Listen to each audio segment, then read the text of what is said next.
Guys, welcome back to my channel. तो आज हम करेंगे असेसमेंट एंड लर्निंग का 9th चैप्टर, जो कि यूनिट 3 में पड़ता है और इसका नाम है difference between instructional learning and assessment objectives, स्टेटिंग of assessment objectives in behavioural terms. तो सबसे पहले हम बात करेंगे इंस्ट्रक्शनल ऑब्जेक्टिव्स की। अब इंस्ट्रक्शनल ऑब्जेक्टिव्स में आपको क्लैरिफाई हो रहा होगा कि कुछ इंस्ट्रक्शन के ऑब्जेक्टिव्स होंगे जो हम इंस्ट्रक्शन देंगे बच्चों को और उसके बेसिस पे ऑब्जेक्टिव होंगे, उद्देश्य। So it may also called performance objectives. बच्चे की जो परफॉर्मेंस होगी, परफॉर्मेंस के बाद बिहेवियर, परफॉर्मेंस से हमें बिहेवियर दिखता है ना, तो परफॉर्मेंस ऑब्जेक्टिव्स और सिंपली ऑब्जेक्टिव्स बोल सकते हैं इनको। अब ऑब्जेक्टिव्स क्या होंगे? Specific, outcome based, measurable, measure कर सकते हैं। Describe the learners behaviour after instruction, जो इंस्ट्रक्शन प्रोवाइड करेंगे और उसके बाद जो लर्नर का बिहेवियर होगा। सो फीचर्स हैं ऑब्जेक्टिव्स के। कैसे कैसे फीचर्स होंगे? स्पेसिफिक होगा, स्पेसिफिक मतलब किसी स्पेसिफिक टॉपिक से रिलेटेड होगा। आउटकम बेस्ड होगा, जिसमें बच्चे की आउटकम पता चलेगी। मीजरेबल होगी, मीज़र कर सकते हैं। डिस्क्राइब करता है स्टूडेंट के बिहेवियर को। फिर इंस्ट्रक्शनल ऑब्जेक्टिव्स हो गए हमारे। आप चाहें तो इसमें कुछ और ऐड कर सकते हैं, ये जस्ट एक रफ आइडिया है। फिर बात करेंगे लर्निंग ऑब्जेक्टिव्स की। अब लर्निंग ऑब्जेक्टिव मीन्स लर्निंग से रिलेटेड है कि जो भी हम सीखते हैं उससे उसके ऑब्जेक्टिव्स क्या हैं, उद्देश्य क्या हैं। So in education learning objectives are brief statements. कुछ ब्रीफ स्टेटमेंट्स हैं जो कि डिस्क्राइब करती हैं but student will expected to learn, कि स्टूडेंट क्या एक्सपेक्ट करते हैं लर्न करने से by the end of school year और कोर्स यूनिट लेसन, जिसके भी एंड में होता है बच्चे की क्या लर्निंग ऑब्जेक्टिव रहते हैं, उद्देश्य। सो फीचर्स पढ़ेंगे अब हम लर्निंग ऑब्जेक्टिव्स के, कि लर्निंग ऑब्जेक्टिव्स क्या है। एक तरीका है टीचर्स के लिए टू स्ट्रक्चर करने के लिए, सीक्वेंस करने के लिए, प्लान आउट लर्निंग गोल्स, ताकि वो लर्निंग गोल्स को प्लान आउट कर सके। कौन? Teacher. For specific instructional period, एक स्पेसिफिक इंस्ट्रक्शनल पीरियड के लिए। तो टिपिकली हम क्या बोल सकते हैं कि typically for the purpose of moving student toward the achievement of larger longer term educational goal, ताकि बच्चे अपने गोल्स की तरफ ध्यान दें, उसकी तरफ डाइवर्ट रहें अपने गोल्स के प्रति।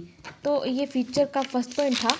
अब नेक्स्ट पॉइंट है लर्निंग ऑब्जेक्टिव्स क्या है। एक सेंट्रल स्ट्रेटेजी है प्रोफिशिएंसी बेस्ड लर्निंग में, जो कि रेफर करती है सिस्टम ऑफ इंस्ट्रक्शन को, असेसमेंट को, ग्रेडिंग को, एकेडमिक रिपोर्टिंग को, जो कि डिपेंड है स्टूडेंट्स की डेमोन्स्ट्रेटिंग अंडरस्टैंडिंग पे। जो भी हम उनको डेमोन्स्ट्रेट समझाते हैं ना, उसकी अंडरस्टैंडिंग पे बेस होती है नॉलेज और स्किल्स की। So they are expected to learn, क्या स्टूडेंट से क्या एक्सपेक्ट किया जाता है कि वो लर्न करें before the progress to next lesson, अगले लेसन की तरफ बढ़ने से पहले वो पिछले को ही क्लियर करके चलें। वो लर्निंग ऑब्जेक्टिव्स हैं। सो नंबर 3 पॉइंट है learning objectives are also increasingly being used in job performance. इसको ज़्यादा से ज़्यादा हम किस में यूज़ करते हैं? जॉब परफॉर्मेंस वैल्यूएशन में करते हैं। जैसे कि टीचर को कभी भी टीचर अपॉइंट किया जाता है तो उसके देखा जाता है लर्निंग ऑब्जेक्टिव उसके क्लियर हैं कि नहीं, मतलब अपने ही सब्जेक्ट के उसके टॉपिक्स क्लियर हैं कि नहीं। And the term student learning objective is commonly associated with, किसके साथ एसोसिएटेड है? प्रैक्टिस इन मैनी स्टेट, मतलब इसको प्रैक्टिस किया जाता है काफ़ी स्टेट्स में। अब चौथा पॉइंट है लर्निंग ऑब्जेक्टिव्स एक तरीका है एस्टेब्लिश करने का और आर्टिकुलेट करने का एकेडमिक एक्सप्रेशन, जो जिस एकेडमिक मतलब इसमें आप पढ़ते हो ना, उसकी एकेडमिक एक्सपेक्टेशन को स्टूडेंट के लिए, ठीक है, ताकि वो जान सके कि what is expected of them, उससे एक्सपेक्ट क्या किया जा रहा है। वो लर्निंग ऑब्जेक्टिव्स होते हैं। ऑब्जेक्टिव से आप समझ सकते हैं कि सीखने के जो उद्देश्य हैं उसके बारे में बात कर रहे हैं। तो हमने ये पढ़ लिया। सेकेंड हम पढ़ेंगे मेजर फॉर्म्स लर्निंग ऑब्जेक्टिव्स, ठीक है। मेजर फॉर्म्स क्या है लर्निंग ऑब्जेक्टिव्स की?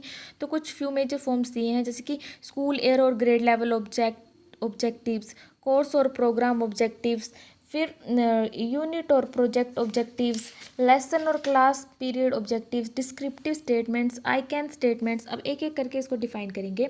तो स्कूल ईयर और ग्रेड लेवल ऑब्जेक्टिव्स क्या है? इसमें यह है कि in this case learning objectives में be synonyms, learning objectives same हो सकते हैं with learning standards which are concise, जो कि कंसाइज हो सकते हैं इसमें, और write description of what student are expected, student से क्या एक्सपेक्ट किया जा रहा है, उन्हें क्या समझ आ रहा है उनकी स्टेज में लर्निंग में। और ग्रेड लेवल से यहाँ यही है कि बच्चों को उसकी परफॉर्मेंस के लिए ग्रेड्स दिए जा रहे हैं। ग्रेड मतलब एज अ इंडिकेटर, जैसे हमें ग्रेड्स मिलते थे ना ए बी बट एवर, जो A+B+ होते थे, तो उनकी बात की गई है। फिर सेकंड है कोर्स और प्रोग्राम ऑब्जेक्ट, मतलब टीचर्स में also determine the learning object, teachers को भी लर्निंग ऑब्जेक्टिव्स को डिटरमाइन करना है, जानना है फॉर कोर्स और अदर एकेडमिक प्रोग्राम्स, कोर्स के लिए और अदर एकेडमिक प्रोग्राम्स के लिए, such as summer school session और वेकेशन ब्रेक होता है ना, छुट्टियां, तो उसको ध्यान में रखना है आपने, पूरे एक तरीके से चलाएंगे उसको, उसके उद्देश्य को ध्यान में रखते हुए कि बच्चों को छुट्टियां भी प्रोवाइड की जाएँ और उनके गोल्स के अकॉर्डिंग जो उनको होमवर्क वगैरह मिलता है शॉर्ट ड्यूरेशन में वो भी दिया जाए ताकि बच्चे खाली ना बैठें। ठीक है, नेक्स्ट है हमारा यूनिट और प्रोजेक्ट ऑब्जेक्टिव्स, मतलब बच्चों को उन उसके ऑब्जेक्टिव्स किसके किसके थ्रू गेन करने में हेल्प की जाए, प्रोजेक्ट्स के। बच्चों को कोई प्रोजेक्ट दे दिया है आपने, असाइनमेंट दे दी है यूनिट से, तो उससे भी बच्चों के क्या होंगे, ऑब्जेक्टिव्स को वो गेन कर पाएंगे। नेक्स्ट है लेसन और क्लास पीरियड ऑब्जेक्ट्स, मतलब जो क्लास में आप बच्चों को पढ़ाते हैं या फिर जो भी लेसन वगैरह क्लियर करते हैं तो वो क्लास में ही उसके ऑब्जेक्टिव्स को क्लियर कर देना चाहिए। जब भी आप कुछ लेसन वगैरह एक्सप्लेन करते हैं तो eight the end of the chapter आप बच्चों से क्वेश्चन करिए और देखिए कि क्या बच्चे ने कुछ सीखा है, कहीं उसने रट्टा तो नहीं मारा है, क्या वो उसने अपने ऑब्जेक्टिव्स को क्लियर करा है, तो इसमें आ जाएगा। फिर अगला है डिस्क्रिप्टिव स्टेटमेंट। डिस्क्रिप्टिव स्टेट मतलब इसको उनको डिस्क्रिप्शन में पढ़ाएंगे आप लोग। लर्निंग ऑब्जेक्टिव्स में be expressed as a brief statements, brief में पढ़ाएंगे, describing what student should know और be able to at the end of defined instructional period. ठीक है, एंड में आप ये चीज़ सिखाएंगे बच्चे को ब्रीफ में कि उसका निवारण क्या है, जो आप चीज़ पढ़ा रहे हो, कंक्लूजन होता है ना वैसे ही। फिर लास्ट है I can statement. I can statement में आएगा टीचर्स में choose to express learning objectives. Learning objectives बच्चों की होने चाहिए कि आई कैन, मैं कर सकता हूँ। तो जब बच्चा ये बोलेगा कि हाँ मैं कर सकता हूँ, तो वहीं पे ऑब्जेक्टिव क्या है, बच्चा उसको अटेंड कर ले रहा है। तो इसीलिए इस स्टेटमेंट का नाम रखा है, बेसिक आइडिया दिया गया आई कैन स्टेटमेंट, ताकि स्टूडेंट को एनकरेज कर सके, आइडेंटिफाई कर सके अपने लर्निंग गोल्स को। तो अभी तक हमने 2 पढ़ लिए। हमने पढ़ा सबसे पहले इंस्ट्रक्शनल ऑब्जेक्टिव्स, फिर हमने लर्निंग ऑब्जेक्टिव्स किए।